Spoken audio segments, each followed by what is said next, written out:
Hi, welcome back to Elite Literary Book Group. I'm Rachel Beck. And so last time he's made it to Christminster. And I want to start off by talking about Thomas Hardy's profession, really. It's kind of similar to what you see in Jude and what he's saying about Jude. And one thing also about Hardy is when he was younger, he was kind of intended for, sorry, it's low battery, intended for the church. Because what else would you do with somebody like Thomas Hardy, you know? Someone who read at a very young age and is extremely bright. They didn't have any idea that he would become a writer.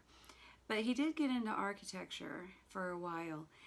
And let me just read this quote from Ralph Peit's The Guarded Life.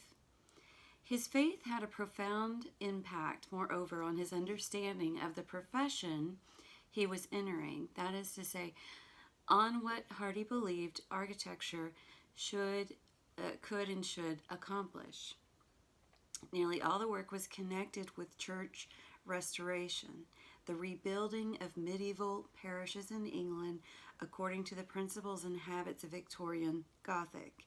In Middle Age and afterwards, Hardy looked back in horror at the destructiveness of the Victorian fashion for restoration, seeing only the harm it caused, the loss of memories, history, fellowship, and the rapture of continuity brought about when old buildings were rebuilt insensitively and according to standard model. Okay, so why is this important?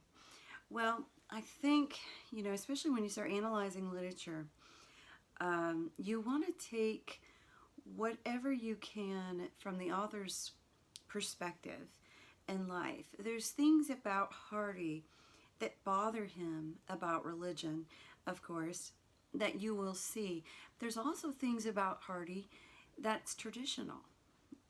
He grew up as with a family that was very church going, but I don't know that Hardy ever really grew up knowing like a personal God, that Jesus was someone that is personal to you. A lot of it was just for him ritual. And so when the evangelical movement came, that appealed to him. At the same time, he doesn't like change. You really see this in Mayor of Casterbridge, any kind of industry. And I mean, in those days, he was worried about the railroad, going through. It's a very minor thing to us, especially in this day and age. But those kind of things worried Hardy. And in fact, Henchard and Mayor of Casterbridge, part of his tragedy is that he can't move forward with modern times.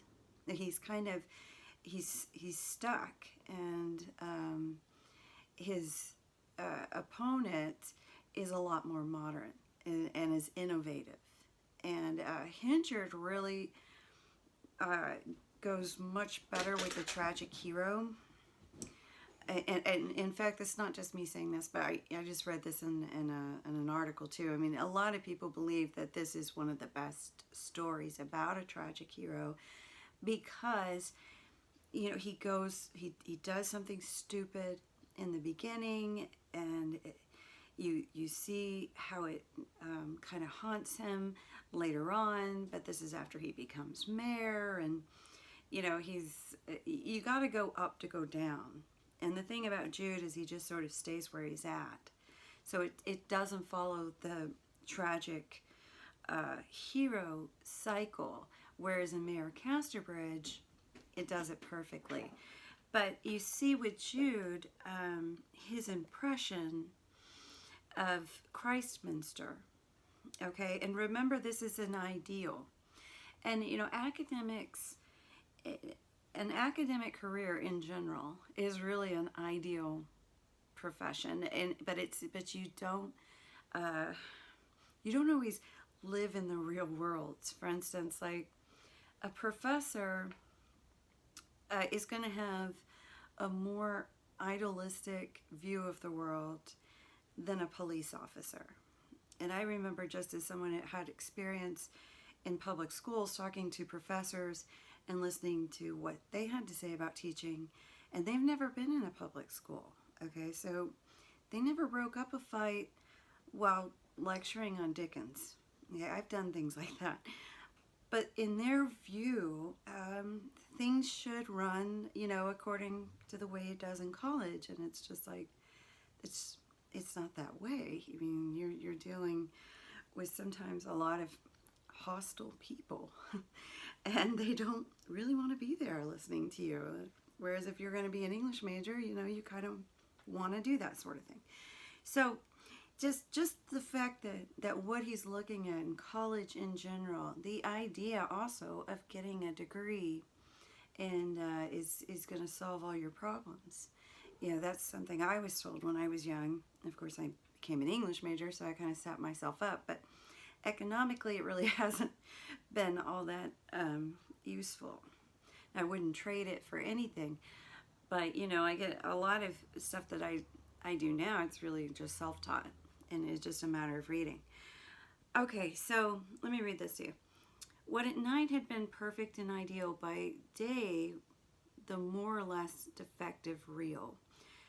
And he's talking about the buildings here and the structure. Cruelties, insults have been inflicted on these aged erections.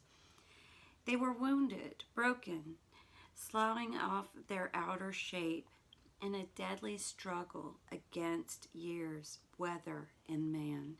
The rottenness of these historical documents remained him that he was not, after all, hastening on to begin the morning practically as he intended. So, he's looking for work, and there's part of him that, in doing this, it's sort of an artistic bent towards, architecture, and at least I'm kind of doing something, and I'm in the vicinity of what it is I really care about. But the reality of it is that it's not kept up, and it's not, and what is it, it's like you have to look at the symbol and say, what is he saying about religion here? This next quote will put it a little bit better, I think. Moreover, he perceived that at best only copying, patching, and imitating went on here, which he fancied to be owing to some temporary and local cause. He did not at that time see that medievalism was as dead as a fern leaf and a lump of coal, that other developments were shaping in the world around him, in which Gothic architecture and its associations had no place. The deadly animosity of contemporary logic and vision towards so much of what he held in reverence was not yet revealed to him. And that's what Hardy is saying is lost. And you see this definitely in churches today. Reverence. When churches resemble, and I mean in this day of course they didn't, but like today, if they resemble a country club or an airport, it's hard to change your state of consciousness. I remember listening, Joseph Campbell was talking about going to St. Patrick's Cathedral in New York. And you're standing on a very busy street, right? And it's loud and crazy, chaotic. And then you go into this old cathedral. And there's so many of the images. Everything speaks of holiness. Everything speaks of Christ. Everything is part of a story. Icons are a story, They were there long before people could read. People would look at these images, and that was kind of how the story was revealed to them. So there's so much history, there's so much reverence there, and the church really is how Christianity lasted. It's the continuity of it really rests within the church. When it's just imitating, when it's just, we're just doing this as an imitation, let's say communion or something like that, it takes something away. It takes the sacrament away from the actual doing, the sacraments itself, okay, when it's not treated in a reverent way. That was the sort of thing that bothered Hardy. So as much as it may have liked to talk about the evangelical movement and all that kind of stuff, it's like, Joseph Campbell, who is looked at all different religions, okay? He's interested in everything. But I'm going to die a Catholic. He was born a Catholic. He's going to die a Catholic. That's how he's going to go. And I think Hardy had the same kind of sentiment, that this is part of where he's rooted and what he wants. But let me move on. Okay, so also as Jude is going through, these buildings of Christminster, and I'll show you a quote in a minute where he's shoulder to shoulder with these people who are students, and he doesn't really, he's not really separated in any way intellectually. Let me just read this. The Christminster sentiment, as it been called, ate further and further into him till he probably knew more about the buildings materially, artistically, and historically than any of their inmates. So he knows more. He pays more attention. He's more part of this world in a way than they are probably. Only a wall divided him from those happy young contemporaries of his with whom he shared a common mental life.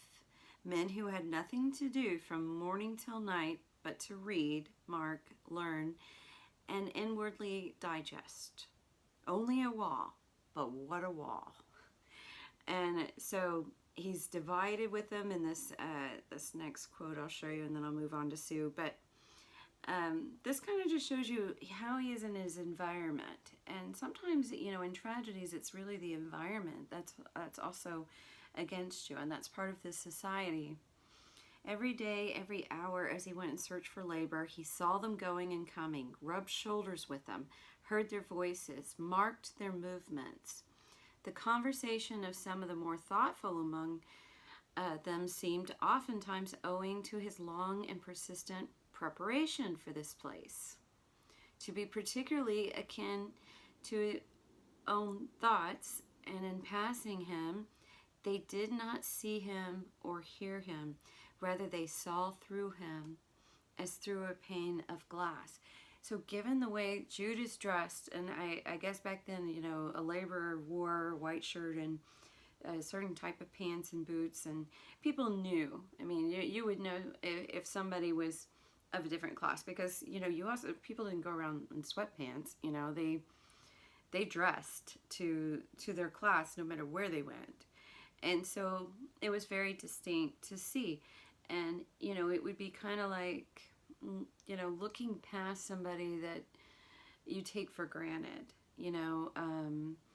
and not seeing that person as really a human being.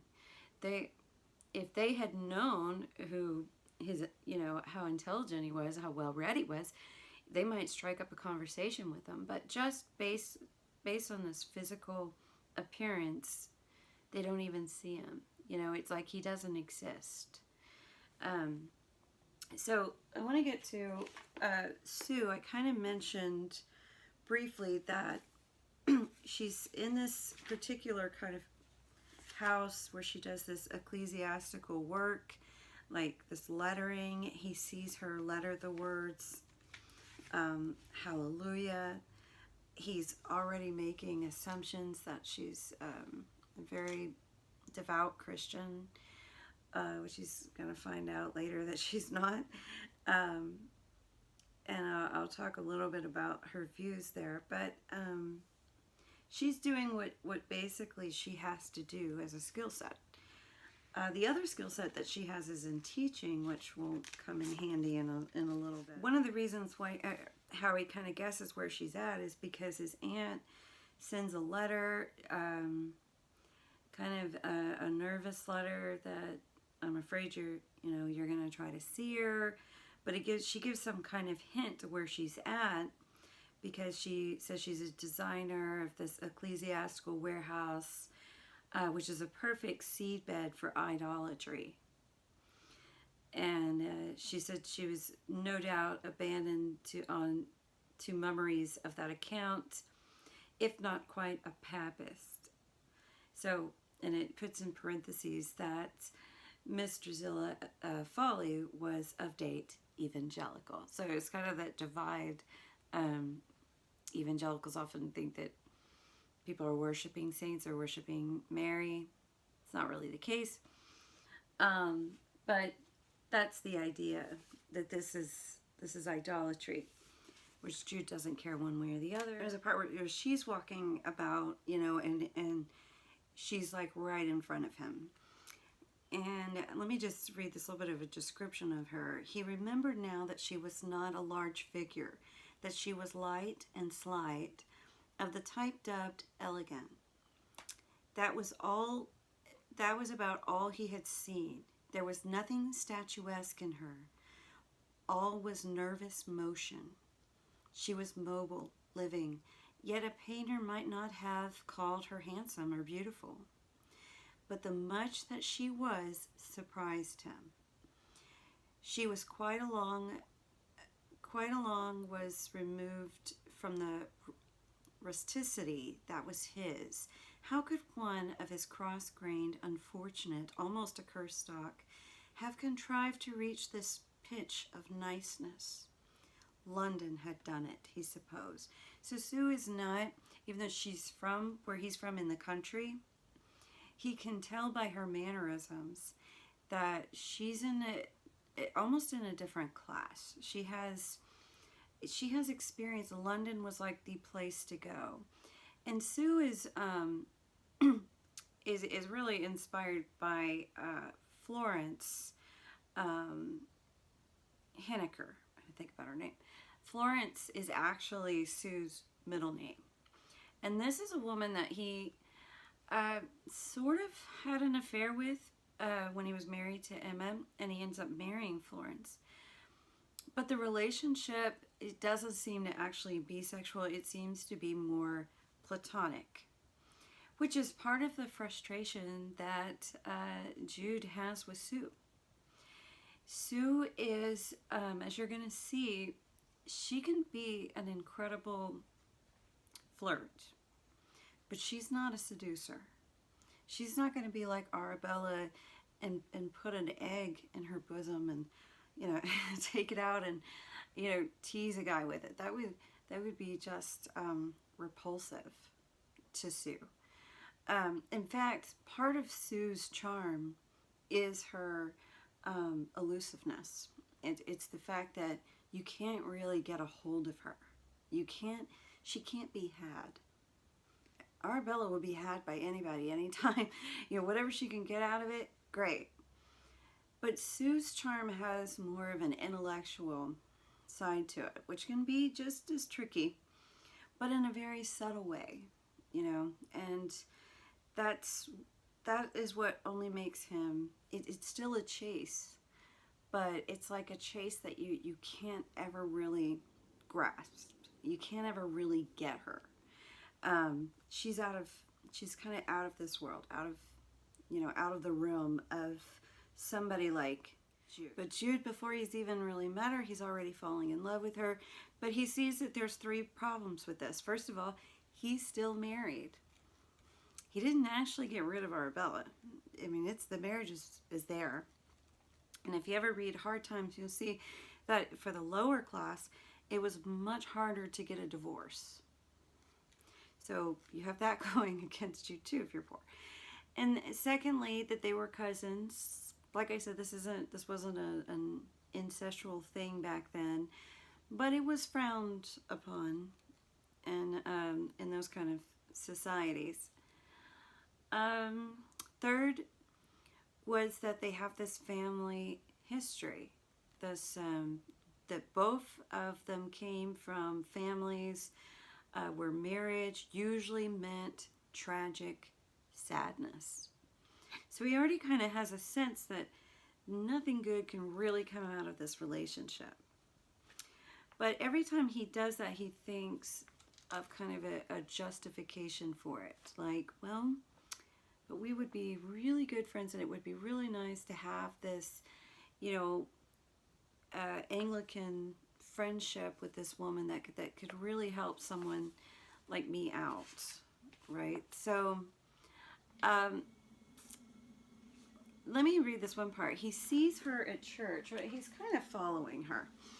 You know, it's not like he just happens to run into her. Now he's tracking her, but he's too afraid to make the first move to even say, "Hey, I'm your cousin." You know, it's just not. Jude just can't do that. But I think this is interesting because they're in a church service, and you know he had to wait to get in there, so he gets in there about the middle. It's about halfway over, and they're reading Psalm 119. And somewhere in that, it's wherewithal shall a young man cleanse his way, which really means how does a young person stay pure? How do you do it when you have all this temptation? Especially, particularly a young person. It's not, and man is used, you know, universally at this time. And it really implies to somebody who is young. Somebody who has the good looks, and you know, you're around other young people, and you know the temptation is just everywhere, and yet you're supposed to keep your thoughts on God when you're young. You know, you know, he's just struggling with us. It was the very question that was engaging Jude's attention at this moment. So he's staring at Sue while he's contemplating this. What a wicked, worthless fellow he had been to give vent, as he had done, to an animal passion for a woman, and allow it to lead to such disastrous consequences. Then to think of putting an end to himself. Then to go recklessly get drunk. So he's in church and he's thinking, God, what a sinner. You know, I really have a lot I need to repent for. And it's just, you know, he's just beating himself up that I'm just kind of this sorry guy. And here I am falling madly in love with my cousin, who I don't even really know. So then you get to the part where Sue she's buying her statues of Venus and Apollo. And I talked about this last time, so I'm not really going to go into it, but it just, you know, of course, she's doing something that she's not supposed to be doing, which really kind of shows how, you know, when you're put in this sort of situation where you don't have your own house, you don't have your own room. She doesn't have a room of one's own, like Virginia Woolf said a woman needs. She doesn't really have a private life, and even just this episode kind of shows that it's like you can't even have really your private thoughts, you know, or certain books and so forth, without people talking about it and making a big deal about it. So when she sees these figures, she says, well, anything's better than those everlasting church falas, she said. But she was in a trembling state and seemed almost to wish she hadn't bought the figures. And then when she gets back, immediately the woman that runs, that I said she's sort of like a nun, font over says, something you've been buying, Miss Bridehead? And she says, yes, it's just a ornament in my room. And so I thought, I did a great job decorating your room with all the crucifixes and icons and so forth. And she says it's two figures of two saints. And she says, which ones? Saint Peter and Saint Mary Magdalene. But of course she doesn't have those, and she's going to hide it. And I would think that the person is already suspicious of Sue. Then she goes into like her secret box. She gets her favorite poem, which is by Swinburne. Thou hast conquered, O pale Galilean. The world has grown gray from thy breath. And so this is Swinburne's kind of making this satirical remark about the crucifixion and the world grown gray from thy breath. Like, hey, thanks a lot for depressing us.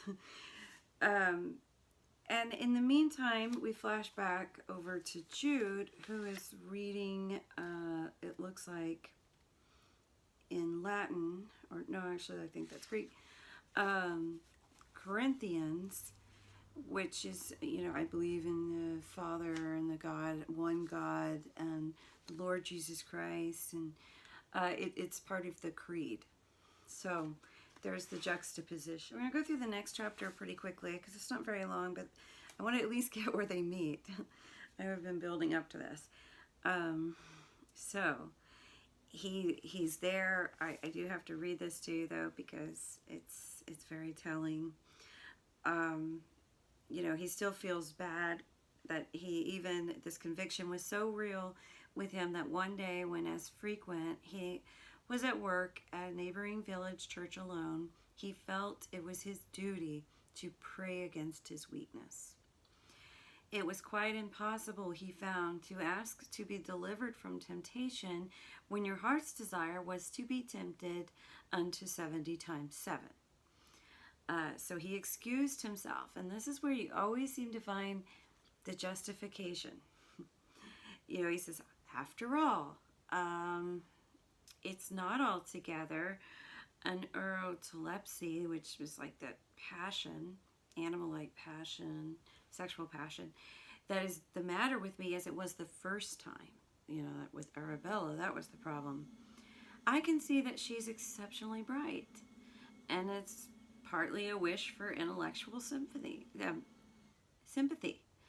and a craving for loving kindness in my solitude. So my intentions are not bad.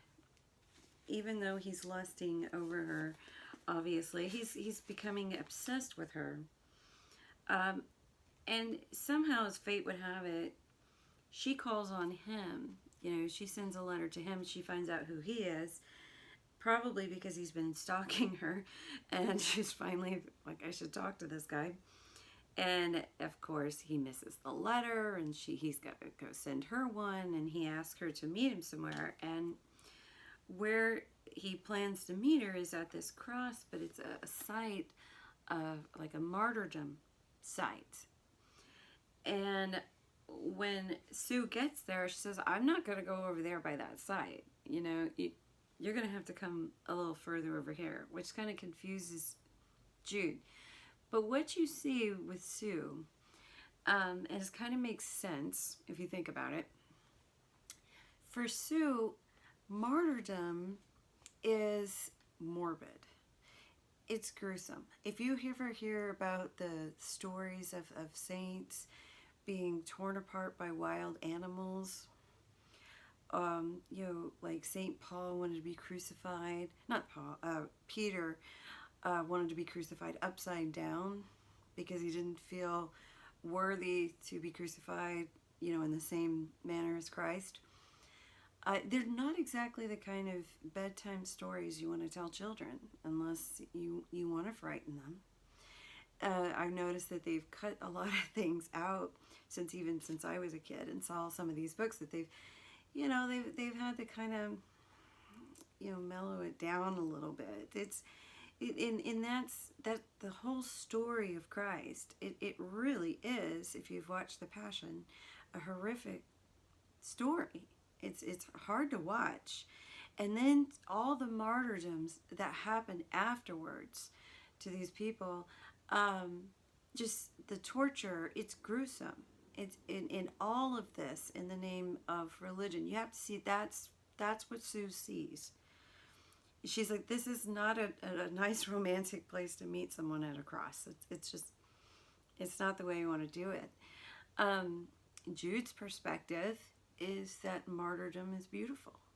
It's the giving of yourself, that you would be absolutely fearless to go into the arena and be tortured. I mean, that you got to have a tremendous amount of faith to do that, and that faith is is what is beautiful about the situation. So you can already kind of see what their views are going to be just by this one, hesitation to go near that site. And you'll see what she has other things to say to him. And she says, it's so nice that we are finally meeting, but it's a shame I'm leaving Christminster. And so, of course, this really worries him. And he says, I'm lonely. I don't really have any friends. You're the only person I know. And she's like, well, it's funny that it took you so long to say anything. And he says, well, I know this other person, Phillotson. Remember, Phillotson is the schoolmaster. But I'm sure he's a parson or something like that in the clergy by now. And she says, well, I only know one Phillotson, and he's a school teacher. And Jude says, is his first name Richard? And she says, yes. And he says, oh no, he's a school teacher? He didn't become, his scheme didn't work out at the university. What does that mean for Jude? I mean, Jude kind of followed him to Christminster because he was like, yeah, I want this too. And if it can't work for him, then it definitely can't work for Jude. And Jude would be very depressed at this moment, except that he's beside Sue. He'll get sad about it later. But they decide to go call on, this is what you said, you go call on somebody when you go visit them. And I don't know if you remember this, but Phillotson's, his last words to Jude was, I shan't forget you. So he goes up to Phillotson's door. Phillotson, he explains, remember, I was students. And he says, I don't remember you. But he is kind of interested in the cousin that he's brought along. And so he lets them in. It just so happens he needs a school pupil, someone who wants to train to be a teacher, to work with him. And so Jude gets this idea in his head that Sue could do it. And then she wouldn't have to leave Christminster. And so he's going to bring this up to her, which he does ask her, why do you have to leave? And she says that the person, now why would you leave Christminster? He said, how could you otherwise but cling to the city with Newman and Pusey Ward and Keeble? And she says, what a strange reason for wanting to live in a city that these people dwelled in there. And she says she's upset her, I don't remember what she calls her. It's kind of like her, I don't know, it's her boss. Miss Fontover, of the partners of whom I serve, is offended with me, and it's best I go. And so as it turns out, she says, she broke these two figures of mine. And Jude's first thought is, were they too Catholic, apostolic for her, I suppose? No doubt she called them popish, sort of like the aunt that calls these, idols, images, and talked of them on the invocation of saints. No, she didn't do that. She saw them quite differently. Oh, then I'm surprised. Yes, it was quite some other reason that she didn't like my patron saints. And you wouldn't normally call Apollo and Venus your patron saints. That's something you would call, St. Catherine, St. Nicholas. So I think this is Hardy being very sarcastic. But of course Jude doesn't really understand this yet. And so he says, well, let me ask Phillotson. And he goes out of his way to try to tell Phillotson what a great teacher she is. He doesn't really know her background. But, Phillotson takes his word for it and agrees to it, so she gets to stay.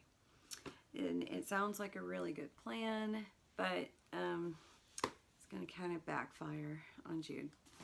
All right, so that's enough for today. All right, thanks for watching.